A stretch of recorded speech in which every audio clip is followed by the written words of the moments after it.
안녕하세요. 오늘도 사연살롱을 찾아주셔서 감사합니다. 저는 30대 유부녀예요. 저는 무남 동녀였어요. 외동딸이었지만 안타깝게도 부모님의 사랑을 듬뿍 받았던 아이와는 거리가 멀었네요. 제가 기억하는 가장 오래된 기억에서부터 저희 부모님은 사이가 안 좋으셨고 아버지는 밖으로 놔두셨으며 엄마는 저에게 살가운 분이 아니셨습니다. 제가 초등학교에 들어가고 나서 아버지는 집에서 자취를 감추었어요. 엄마, 주말 지나면 아빠 온다고 그랬었잖아. 왜 주말이 지났는데도 아빠가 안 와? 아빠는 언제 와? 안 와. 꼬라지를 보니까 절대 안 올 것 같네. 그러니까 너도 네 아빠 기다리지 마. 아니, 웬만하면 너한테는 아빠라는 사람이 아예 없다고 생각을 해. 당시에는 엄마의 발언을 오롯이 이해하기가 힘들었고 저는 넋이 나간 채로 아버지를 찾았었죠. 그러나 그런 저를 엄마는 외면하셨어요. 저는 혼자 아빠의 행방에 대해서 궁금해하면서 가슴앓이를 하였고 그렇게 자라나다가 부모님의 이혼 소식을 알게 되었어요. 별거를 하셨다가 끝내 이혼을 하신 것이었죠. 어린 딸이 눈에 밟히지도 않았는지 어쩜 그렇게 무정한 태도로 제대로 된 마지막 인사 한마디 없이 떠날 수 있었는가를 생각하면 아버지란 사람이 악마처럼 여겨졌습니다. 애초에 친가 쪽 친척들과는 왕래 따위는 없었기 때문에 그대로 아버지와는 영영 소식이 끊어졌고 접점이 하나도 없었어요. 그 인간을 만나지만 않았어도 내 인생이 이렇게 나락으로 떨어지진 않았을 텐데 내가 왜 이 모양 이 꼴로 살아야 돼? 엄마, 제발 이제 술 좀 그만 마셔. 오늘 저녁밥도 안 먹고 지금까지 술만 마시고 있는 거 알아? 엄마는 자기 딸 생각은 안 하지? 엄마는 내가 불쌍하지도 않나 봐. 내가 왜 내 생각을 해야 하니? 그리고 내가 너보다 100배, 1000배는 더 불쌍해. 알아?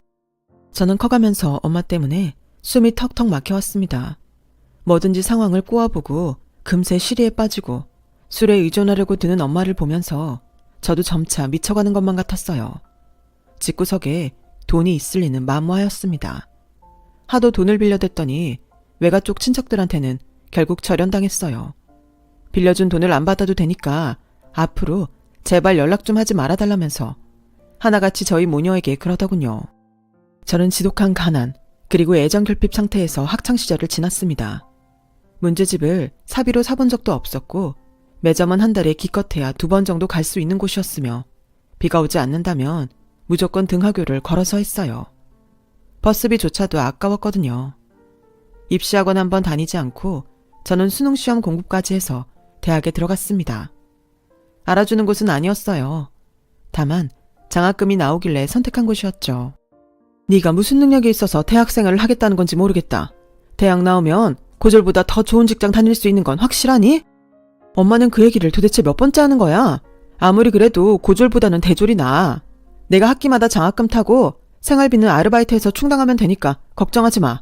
그리고 내가 대학 졸업하고 취업하면 엄마도 이제 문화생활 누리면서 재밌게 살아야지. 얘가 참나 말이나 못하면 이미 망한 인생? 나는 그런 거 필요 없으니까 너나 실컷 누려라. 너만 행복하게 잘 살아도 나는 여한이 없을 것 같으니까. 그날따라 엄마의 말투며 목소리가 이상했어요. 묘하단 기분을 느꼈지만 어리석었던 저는 그 직감을 모른 척 하였습니다. 제 대학 생활하기에도 바쁘다는 핑계였죠. 알고 보니까 엄마가 굉장히 아픈 병을 앓고 계셨더라고요. 엄마가 시한부라는 걸 알았던 순간부터 이미 제정신이 아니었던 저는 엄마의 저물어가는 생명을 실시간으로 지켜보면서 더욱 미쳐갔습니다. 엄마는 허망하게 세상을 떠났고 저는 외롭게 남겨졌죠. 장례식장에서 그냥 멍하게 있었던 것 같아요. 멋쩍은 표정들을 한 외가 쪽 친척어른 몇 분만이 자리하고 계셨죠. 그리고 저에게 손을 내미는 사람은 아무도 없었습니다. 저는 완벽한 혼자였고 어떤 의무감으로 남은 학기를 다니고는 있었으나 머리며 가슴이 텅 비어 있었어요.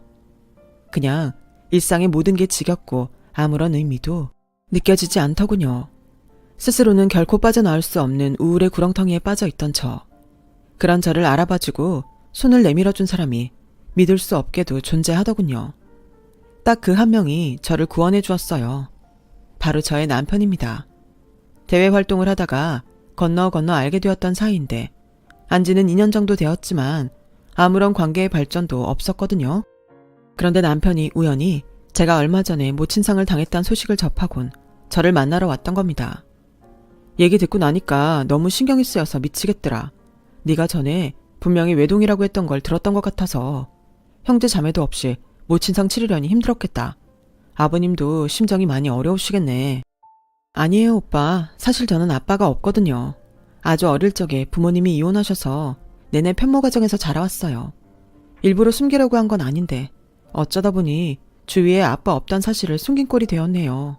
죄송해요. 뭐? 네가 왜 죄송해야 돼? 그런 말 하지 마. 오히려 내가 미안하다. 너를 더 잘 챙겨줬어야 했는데 하는 후회가 들어.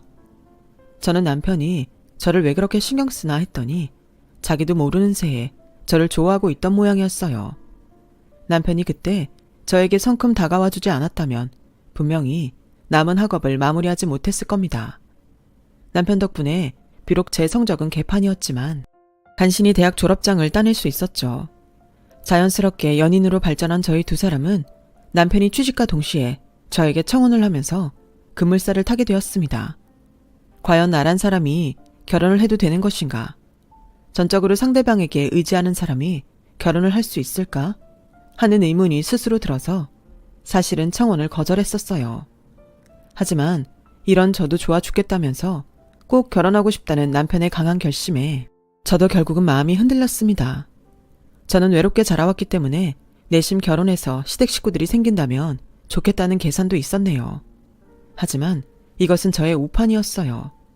어째서 그토록 시댁을 욕하는 글들이 인터넷 사이트마다 넘쳐나는지 저는 제가 직접 며느리라는 게 되어보고 나서야 이해할 수 있었습니다.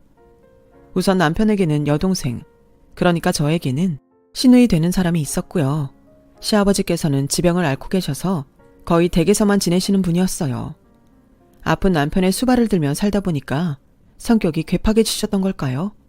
시어머니께서는 굉장히 드센 성격의 소유자이셨고 말씀을 하실 때도 그냥 안 하시고 톡톡 쏘는 말투를 구사하셨죠. 거침이 없었어요.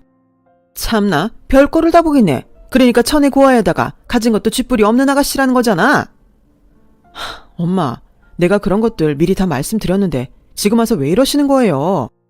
어디 좋은 직장을 잡은 것도 아니고 물려받은 재산이 있는 것도 아니고 그렇다고 외모가 탤런트 뺨치는 것도 아니고 얌전한 고양이 부뚜막에 제대로 올라간 꼴이네. 아우, 기가 막혀라. 처음 인사를 드리러 간 자리에서 시어머니께서는 제 면전에 대고 툴툴거리셨고 저는 입만 꾹 다물고 있었죠. 시어머니의 언행에 깜짝 놀란 남편이 적극적으로 나서지 않았다면 저는 아마 첫 대면 자리에서부터 더한 폭격을 맞았을 거예요. 생각해보면 저같이 부족한 조건의 여자를 며느리로 받아주는 것이 시댁 입장에서는 달갑지 않았을 텐데 성정이 착한 남편만 보고 지레짐작으로 상상의 나래를 펼쳤던 제 자신이 민망하였고 부끄러웠습니다. 제가 환영받지 못하는 걸 몸소 느낄 수 있어서 어찌할 바를 몰랐어요. 시어머니께서는 저를 굉장히 마음에 안 들어 하셨지만 남편은 저랑 결혼하겠다는 고집을 꺾지 않았으니까요. 제가 그 가운데서 도대체 어떤 자세를 취해야 하는지 고민하고 있을 때였죠. 놀랍게도 시아버지께서 끼어드셔서는 엄청난 발언을 하셨어요. 하루라도 빨리 결혼해서 일찍 애를 낳는다면야 좋지. 당신 갑자기 무슨 소리를 하는 거예요? 그래서 우리 집안의 귀한 장남을 이런 식으로 결혼시키겠단 거냐고요? 안 될 거 뭐가 있어? 거 떠드는 소리들 계속 듣고 있기 귀 아프니까 그냥 후딱 정리하고 결혼시켜버려. 시아버지의 흔쾌한 허락에 시어머니는 뒤로 넘어가려 하셨습니다. 몸이 편찮으신 분이라 그런지 하루빨리 손주 보기를 원하신 것 같았어요. 그 타이밍을 놓치지 않은 남편이 옳았구나 싶어서 얼른 결혼을 진행시켰습니다. 저는 그렇게 남편과 결혼하게 되었고 결혼식 과정에서 부모 없고 돈도 없는 애라면서 시어머니께 모진 구박을 받았으나 이 순간만 버티면 될 것 같아서 가만히 참았습니다. 앞으로 착하고 살가운 며느리가 되면 반드시 시댁 식구들의 인정을 받을 수 있을 거라는 기대를 하면서 말이에요. 그만큼 제가 가족 애정에 목이 말랐었나 봐요. 남편이 회사 말단 신입으로 굉장히 바쁜 시기를 보내고 있었기 때문에 저희 부부는 어쨌거나 시댁에 들어가서 사는 게 최선이라고 판단했어요. 시댁은 방 3개짜리 아파트였고요. 작은 TV가 놓여있는 안방에서는 시아버지께서 거의 하루 종일 칩거하고 계셨고 저희 부부는 남편이 자취하기 전에 썼던 안방과 가장 먼 베란다 딸린 방을 쓰기로 하였습니다. 남은 방에는 저희 짐들을 일부 가져다 놓았고 자취하는 시누이가 주말 같은 때에 오면 잠만 잘 수 있도록 해놨죠. 시아버지께서는 거의 활동을 안 하시니까 논외로 치고 시어머니하고만 잘 지내면 앞으로 제 결혼 생활은 문제가 없을 것 같았어요. 바쁜 남편 대신에 제가 알아서 잘 처신할 계획이었습니다. 하지만 밝혔듯이 이건 저의 오판이었어요. 제가 시어머니와 결혼 직후에 가장 많이 나눴던 대화의 패턴은 이러했거든요. 어머니, 이번에는 뭐가 또 그렇게 마음에 안 드시는 건지. 뭐라고? 너는 나를 아주 불만 가득한 사람으로 만들고 싶은 모양이구나. 네? 아니에요. 죄송해요. 그냥 말을 하다 보니까 그렇게 나왔어요. 네 존재 자체가 마음에 안 들어. 그게 문제야. 고아인 것도 내가 다 창피해 죽겠는데 돈까지 없는 가난뱅이인 건 너 스스로도 문제라고 생각 안 하니? 내 아들 등골 빼먹으면서 너는 미안하지도 않아? 양심의 가책이라는 걸 느끼기는 하니? 생각할수록 분통이 터져. 너 취업한다는 건 어떻게 됐어? 다음 주에 면접 보러 다닐 것 같아요. 합격하면 바로 직장 다닐게요. 그럼 바로 다녀야지. 합격하고도 바로 안 다니려고 했니? 이런 영양가 하나 없고 분노와 멸시만 가득한 대화가 시어머니와 하는 소통의 전부였습니다. 제가 집안에 들어오기 전에는 도대체 어떻게 사셨는가 하는 게 궁금해질 만큼 모든 집안일은 저에게 전가가 되었죠. 저는 요리의 젬병이었는데 시어머니께서 무섭게 닥달을 하시니까 겁이 나서 무작정 음식을 했어요. 시어머니 몰래 블로그나 유튜브에서 요리법을 얼른 찾아볼 때면 긴장으로 손이 덜덜 떨려왔죠. 쥐뿔 하나 없이 몸만 딸랑 시집와서 이 집에 들어왔으면 응당 이 집을 귀하게 여기고 네가 직접 가꿔야 하는 거 아니겠어? 안 그래? 네 생각도 그렇지? 네 어머니. 이것만 마저 닦고 얼른 화장실 청소도 할게요. 그래, 너 저번에 보니까 세면대 뒷부분은 제대로 안 닦았더라. 오늘은 더 빡빡 닦아. 시댁에 그 36평짜리 아파트, 그걸 그렇게나 과시하시면서 저를 괴롭히는 수단으로 내미셨다는 게 믿어지지 않습니다. 저는 아파트라고 하면 평생에 살아봤던 게 13평인가? 그 정도 크기였던 주공아파트가 전부였거든요. 이 사실을 아신 시어머니께서는 저를 크게 비웃으면서 제가 풍족한 시댁을 얻지 못했다면 이런 집에 살아보지도 못하고 죽었을 거라고 하셨어요. 그러다가 하루는 제가 눈앞이 핑 돌아서 쓰러졌었어요. 평소에 빈혈도 없었는데 왜 어지러웠을까를 생각하다가 문득 한 가지 가능성을 떠올려냈어요. 그래서 검사를 해봤더니 임신이었죠. 그것도 날짜를 보니까 무려 결혼식을 올리기 전에 임신이 되었던 것이더라고요. 제가 워낙 스트레스를 받거나 하면 생리를 건너뛸 때도 있었고 배가 나오지를 않아서 임신인 거를 몰랐던 거예요. 알고 보니까 뱃속의 아기한테도 괜히 미안한 마음이 들었고 거의 매일같이 야근을 하면서 피곤에 찌든 남편이 임신 소식에는 해맑게 웃으면서 기뻐하는 모습을 보자 착잡한 기분도 들었습니다. 시아버지께서는 무척 좋아하셨어요. 어쨌거나 죽기 전에 손주는 보고 가겠다는 식으로 농담을 하시면서 엄청 좋아하셨는데 시어머니는 상당히 떨떠름해 하셨죠. 그러더니 시누이랑 그렇게나 통화를 자주 해대셨죠. 임신 핑계로 취업 미루려는 것 좀 봐. 꼴도 보기 싫어. 아주 얄미워 죽겠어. 네 오빠가 좀 잘난 사람이니? 응? 우리 집안 대들보인데 어쩜 저렇게 가진 것 하나 없는 애가 홀랑 낚아채 갔냐고. 부모가 없거나 재산이 없거나 둘 중 하나만 해야지. 저건 너무한 거 아니니? 시누이랑 통화하는 소리, 작은 방에 들어가서 문을 닫고 말씀을 하셔도 다 들렸습니다. 목소리를 그렇게 크게 하시는데 안 들릴 리가 없었죠. 진짜 서러워서 눈물이 줄줄 흐르더라고요. 남편한테 못 모르고 한번 하소연을 했다가 남편이랑 시어머니랑 싸웠던 이후로는 제가 더욱 시댁에서 가시방석이 되었기 때문에 그때 말고는 남편에게 저희 힘든 것을 말하지 않았습니다. 시어머니 말 맞다나 남편은 사회생활 하느라 힘든 몸이고 저는 쥐뿔 하나 하는 것도 없는 주제에 힘들다 어쩐다 이렇게 투정 부르면 안 될 것 같았거든요. 마음고생을 해서 그런지 저는 임신 사실을 알고 나서부터 몸 상태가 안 좋았고 체력이 바닥을 쳤어요. 시어머니는 이런 저를 무척 싫어하셨죠. 쟤 진짜 웃기는 애네. 밖에 나가서 동네 한 바퀴씩 달리고 그래 봐봐. 체력이 안 생기고 버티나? 저게 다 의지박약에다가 게을러 터져서 저런 거지. 혼잣말로 툴툴거리시는데 저한테 다 들렸죠. 저 들으라고 그러시는 게 분명했으니까요. 와, 정말 이대로는 못 살겠다 싶었던 그 타이밍에 저한테 연락을 한 사람이 있었어요. 모르는 번호였는데 무심코 받아봤다가 기절할 듯이 놀랐습니다. 잘 지내고 있었냐? 아빠다. 내 소식이 궁금해서 어떻게든 연락처를 알아내 봤다. 이제 와서 저한테 연락을 하신다고요? 그 오랜 세월 연락 한 통 없으시다가? 네 엄마가 그렇게 떠났다는 걸 알았을 때 그때 이미 너의 연락처를 받아서 알고 있었지만 내가 망설이느라 또 시간을 허비해버렸어. 이제는 더 그러고 싶지가 않구나. 나를 이해해달라고도 용서해달라고도 안 한다. 다만 한번 나를 만나주면 안 되겠냐? 너무 갑작스러웠지만 아버지의 얼굴이라고는 기억 속에서 너무 흐릿했기에 사진으로 만나보는 것이 전부였지만 그럼에도 불구하고 그 떨리는 음성을 듣는 순간 제 안에서 뜨거운 것이 올라왔습니다. 저는 바로 답변을 드리지 못했어요. 먼저 세상을 떠나버린 엄마 생각이 났거든요.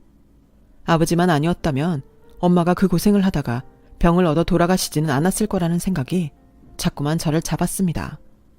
아버지를 만나고 싶다는 본능적인 욕구와 이제 와서 그럴 것 없다는 이성적인 판단이 저를 고르게 괴롭혀댔죠.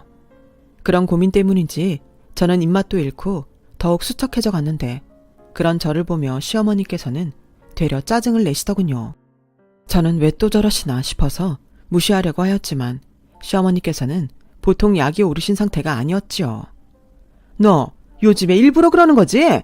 내가 너한테 나가서 돈 벌어오라고 그럴까봐 지금 그 소리도 못하게 하려고 요즘에 자꾸만 쇼를 해대는 거잖아. 맞지?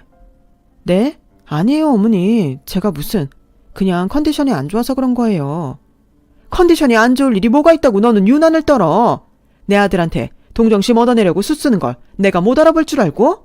나를 속이려면 10년은 멀었어. 진짜 시어머니랑 있으면 차라리 벽에다 대고 말을 하는 게 낫다는 표현이 왜 나왔는지를 이해할 수 있었습니다. 뱃속에서 커가는 아이를 위해서라도 저는 분가를 해야겠다 싶었고 이런 뉘앙스를 슬쩍 흘렸다가 시어머니와 또 설전이 일어났죠. 네가 돈이 어디 있어서 집을 얻어서 나간다 마느니 하는 생각을 하고 있는 거야. 그거 전부 다 내 아들 돈 아니니? 어머니 아들이기도 하지만 제 남편이기도 해요. 그리고 가진 돈만으로는 택도 없어요. 어차피 대출 받아야 하는걸요. 그래서 그 대출도 쥐뿔 가진 것 하나 없는 네가 아니라 내 아들이 받는 거잖아. 그러면 안 되나요? 부부인데 남편이 받은 대출로 아내가 함께 살면 안 되냐고요. 엄마야? 싸가지 없게 눈 부라리는 것 좀 봐. 부모 없고 돈도 없어서 도끼만 남은 애들. 내가 너 같은 부류들 잘 알지. 내가 이래서 너를 반대했던 것인데. 웬만큼 잘 참아왔었는데 그 순간에는 짜증이 폭발해서 몸이 막 떨려왔습니다. 그 모욕감을 견뎌낼 수가 없어서 저는 눈에 눈물이 그렁그렁 고인 채로 시어머니께 그간 서운했던 것들을 막 따지고 말았어요. 제가 덜덜 하면서도 할 말을 다 해대니까 시어머니께서는 어이없던 표정으로 입만 멍하게 벌리고 계셨죠. 그 후로는 냉전 상태였어요. 아무리 그래도 어른인데 제가 너무 막말을 하고 만 것은 아닌가 싶어서 솔직히 후회도 좀 되었습니다. 그냥 더 참을 걸 그랬나 싶었죠. 하지만 그것 또한 저의 오판이었던 것 같아요. 시어머니께서는 겨우 그걸로 충격받으실 분이 아니었거든요. 금요일에 시골집으로 김장하러 갈 거니까 그런 줄 알아라. 저도 같이 가는 건가요? 네가 같이 안 가면 내가 지금 이 얘기를 왜 너한테 하겠니? 아이고, 내가 진짜 너 때문에 답답해서 환장하고 돌아버리겠다. 언제까지 이렇게 맹추를 살려고? 아니 그게 아니라요 어머니. 제가 이 추운 날씨에 그 시골집으로 가서 김장을 하기에는 몸 상태가 좋지 않아서요. 슬슬 배도 무거워져서 도저히. 그거 하루 일한다고 무슨 사다리라도 날까봐 그러니? 하여간 유난이야. 너 내 사촌 2명 알지? 결혼식장에서도 보고 명절날에도 한번 봤었잖아. 시골집에 김장하러 같이 가기로 했으니까 그런 줄 알아. 이럴 수가. 시어머니의 말씀을 듣는 순간 눈앞이 아찔해졌습니다. 시어머니께서 말씀하신 사촌 2명이란 제가 시댁 집안 식구들 다 통틀어서 가장 싫어하는 인물들이었거든요. 한 분은 저를 보자마자 취집 능력 한번 탁월하다며 제가 배경 하나 없는데 시집이나 가서 편하게 살려 한다는 식으로 비꼬셨던 분이었고, 다른 한 분은 제가 빵을 좋아한다는 말을 하자 옛날에 태어났으면 장발장이 됐을 것 같다며 황당한 발언을 하셨던 분입니다. 제가 뭣도 없는 사람인데 빵을 좋아하니까 빵이나 훔치는 장발장과 어우러진다는 말씀을 하셨던 것이죠. 그런 분들하고 한 차를 타고 1시간이 넘는 거리에 있는 시골집에 가서 김장을 담글 생각을 하니까 진짜 과장 안 보태고 등줄기에 식은땀이 흐르더군요. 공포스러운 금요일을 앞두었던 그 시점에 저는 다시 연락을 받게 되었습니다. 번호 차단을 해놓을까 하다가 차마 그러지는 못했던 아버지였죠. 고민하다가 전화를 받은 저는 모난 마음에 모진 소리를 내뱉었습니다. 궁금해서 전화해봤다. 그래, 잘 지내냐? 별일은 없고? 제가 잘 안 지내면 어쩔 건데요. 별일이 있으면 어쩔 거냐고요.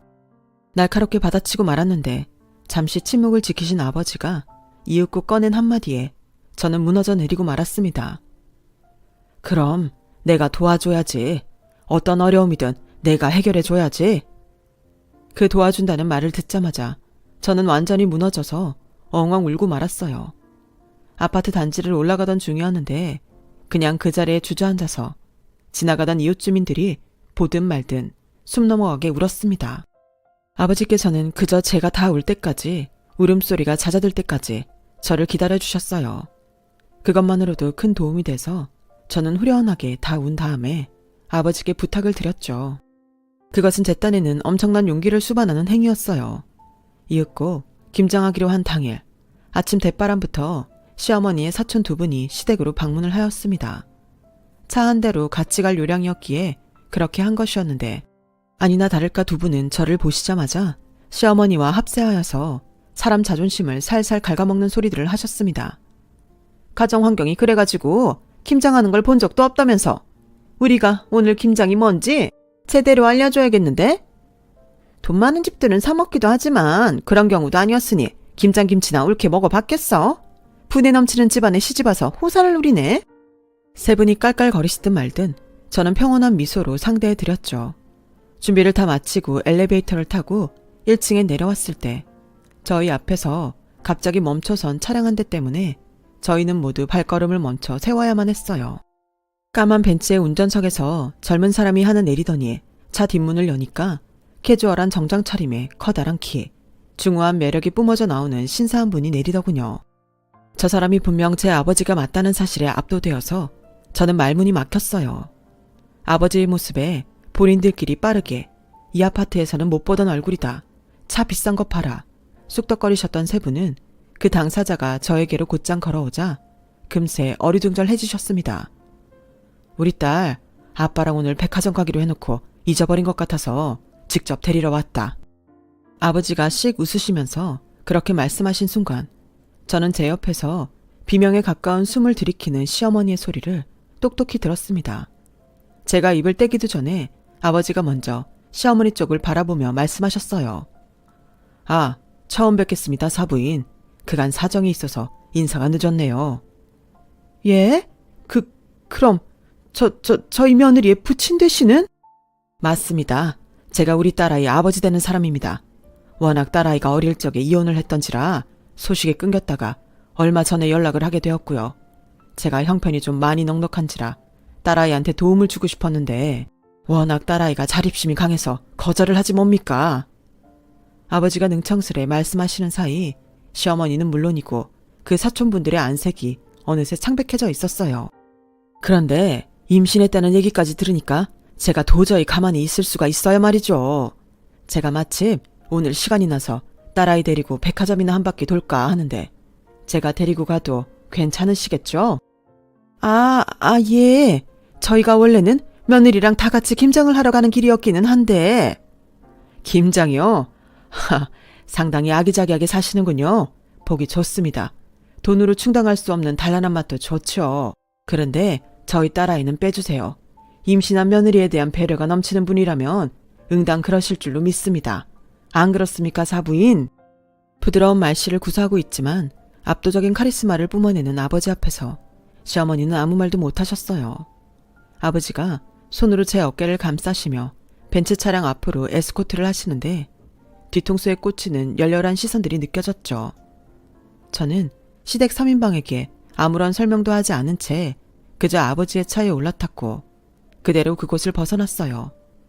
많이 놀라셨는지 시어머니께서 다리에 힘이 풀리신 것 같은 모습을 힐끗 돌아보면서 말이에요. 아버지가 저를 데려가 주신 곳은 고급 브런치 식당이었어요.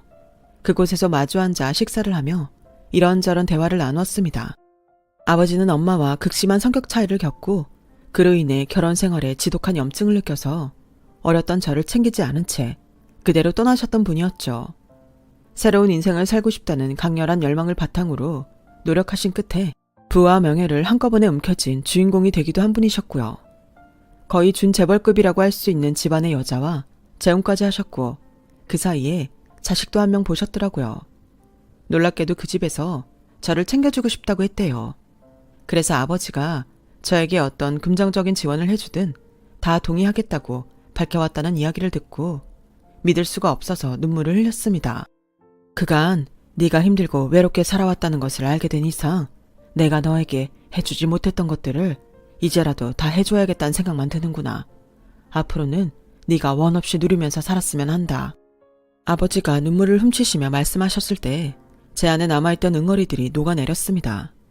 부녀가 감격적인 하루를 보냈을 때 시어머니께서는 그 놀란 마음을 추스르기가 쉽지 않으셨는지 김장을 망치셨어요. 그래서 시아버지께 된통 혼이 나셨죠. 다른 건 몰라도 김치에는 엄격하신 분이 시아버지셨거든요. 제 부친의 비밀이 궁금하셨는지 시어머니는 제 앞에서 누나를 굴리시며 살살 눈치를 보셨는데 저는 그 모습을 보며 웃음이 났습니다. 사람이라는 게 참 신기하고 간사하더라고요. 저에게는 이제 친부도 있고 돈도 있다는 생각이 드니까 이상하게 아무것도 무섭지가 않았고 두려움도 없었습니다. 저는 모든 사실을 남편에게 털어놓았죠. 당장 분가를 결정하였고요. 대출 따위는 받을 필요가 없었어요. 아버지가 집을 구해주셨으니까요. 그동안 내가 잘못했다. 내가 너한테 너무 심하게 굴었지? 응? 그거 다 진심은 아니었어. 너 잘 되라고 며느리 도리를 빨리 배웠으면 해서 내가 마음에도 없는 소리들을 한 거였어. 어머니, 지금 와서 그 어떤 변명을 하셔도 소용없어요. 제 귀는 닫혀있고 제 마음은 더 빨리 닫혀있었으니까요. 앞으로 어머니는 어머니의 인생을 사시면 돼요. 저는 거기서 빠져드리는 것뿐이니까 아무런 영향도 없으실 거예요. 저는 해맑게 웃으며 말씀을 드렸는데 듣던 시어머니는 뒤로 넘어가시더군요. 왜냐하면 남편이 시어머니를 앞으로 평생 안 보겠다고 선언한 뒤였거든요. 가장 중하게 여기는 그렇게 울부짖는 내 아들을 잃으신 시어머니께서는 저에게 온갖 사죄 퍼포먼스를 펼치셨지만 이미 늦은 뒤였죠. 저에게 걸핏하면 가족 없는 고아라고 하셨으니 저도 공평하게 시어머니의 가장 소중한 가족을 빼앗는 게 이치에 맞다고 생각을 했어요. 시누이는 저에게 친부가 있었으며 심지어 부잣집이라는 걸 안 순간에 저한테 오만 알랑방귀를 다 끼워대기 시작했는데 아직까지 별다른 상대는 안 해주고 있어요. 남편이랑 분가를 해서 산 뒤로는 그냥 마음 자체가 너무 편안하고 행복해요. 원래 든든한 가족이 있다는 게 이렇게 마음이 평온한 건가요? 애초부터 이런 인생을 살아오신 분들이 있다면 정말 부러울 지경이에요. 저는 처음부터 누리지는 못했지만 지금부터라도 누리고 있으니 만족하렵니다. 제 이야기 들어주셔서 고맙습니다. 여러분의 일상에도 밝은 빛이 되어주는 따뜻한 인연들이 있길 바랍니다. 여러분, 사연 댓글에 응원과 현명한 조언 부탁드려요. 좋아요와 구독은 저에게 큰 힘이 됩니다. 오늘도 좋은 일 가득하세요.